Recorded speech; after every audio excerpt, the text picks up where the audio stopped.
If the humans are stressed about things like people dying because of war and nuclear war potential, that will be reflected in the stock market. Mr. Putin's rhetoric about leaving the nuclear arms deals, and now Mr. Biden making surprise visits to Kiev, got to make sure his interest in Ukrainian utility companies are defended, eh? It doesn't help the situation, folks. It doesn't surprise me that the stock market's not so happy. If I was teaching a course on how to trade, which I am, this is exactly what I want you to be learning. There it is, right there. What do you think the odds are the stock market came off here today? I'd say probably pretty good. Let's see how we're doing. And down you go. In fact, I think, yeah, here is that trade setup. Look at that. I mean, it's just working beautifully. What I would say here, if you are going to trade this setup, probably when we get to 50% of the anticipated move. So if I do something like 50% rule, so there is 50% of the anticipated move. Now the question, this is going to be ultimately up to you, whether you as an individual, is it 50% of the anticipated move from the entry, or 50% of the anticipated and move in its entirety? I kind of like from the entry, so let's leave it at that. At 39.85.50, you get to officially move your stop to scratch. So then, you know, there is an old expression in the market. You really don't want to see a winning trade. I would consider this a winning trade. You don't really want to lose money on this trade. If anything, if the market does decide to pivot off of this level and ratchet right back up top, then you just walk away at scratch and, you know, your day's done.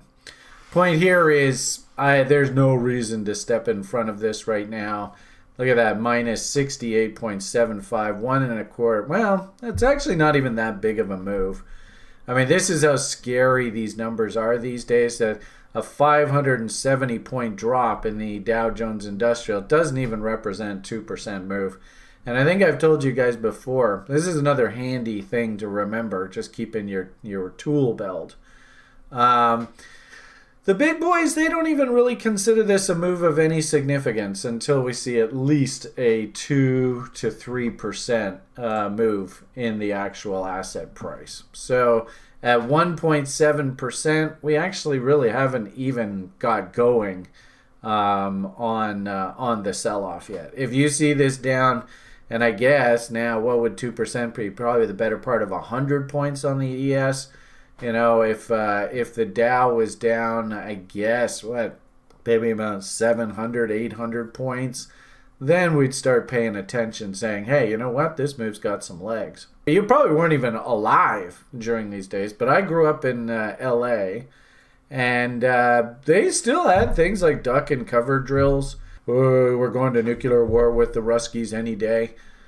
And it was actually really enjoyable through the 1990s, etc. That, you know, you had things like the doomsday clock ticking back and people not worrying too much about nuclear war. And here we are. We're right back in this. And I can't believe how completely and utterly irresponsible these stupid human beings are. I can't believe how this has gone. It's so disappointing, to be honest with you.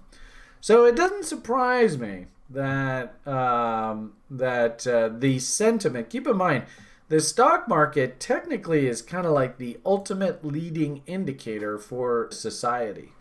And if the humans are stressed about things like people dying because of war and nuclear war potential, that will be reflected in the stock market. So Mr. Putin's rhetoric about leaving the nuclear arms deals, and now Mr. Biden making surprise visits to Kiev, got to make sure his interest in Ukrainian utility companies are defended, eh? It doesn't help the situation, folks. It doesn't surprise me that the stock market's not so happy. I would also say, too, though, that the technical picture, remember what we talked about with the breadth indicator there a few minutes ago, that doesn't, this correction was a bit overdue. Remember, we had our killer buy signal in the stock market, and you can see the bull divs over here. you can see Willie was stupid. So it made sense. The market had come a long way down. We had really nice buy signals. Unfortunately, I think the public sort of conned themselves into believing that this was a new bull market. But if you actually zoom out, you see that we're nowhere near a new bull market.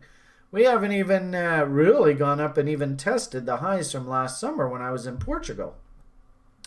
This is still a bear market, and now we've just gotten a major failure here. This is going to take some time to play out, and as I was kind of alluding to, usually the middle of March is a nasty, nasty time period, right? Just ask Julius Caesar. And that's ironically enough the only way people really remember this nowadays. Beware the Ides of March. Oh, interesting. We also have a contract expiration coming up for the big March contracts. Keep in mind, March, it goes December, March, June, September. So this is a big quarterly contract. That'll mean quadruple witching and all that kind of fun stuff. And of course, this is all around the Ides of March. So my hunch is whatever this bottom is, it's going to be coming in through that. But that means, where are we? We're not in March. We're February 21st. That's a month away. Do we spend the next month just humming and hawing and working our way, chopping our way down here? I kind of think so.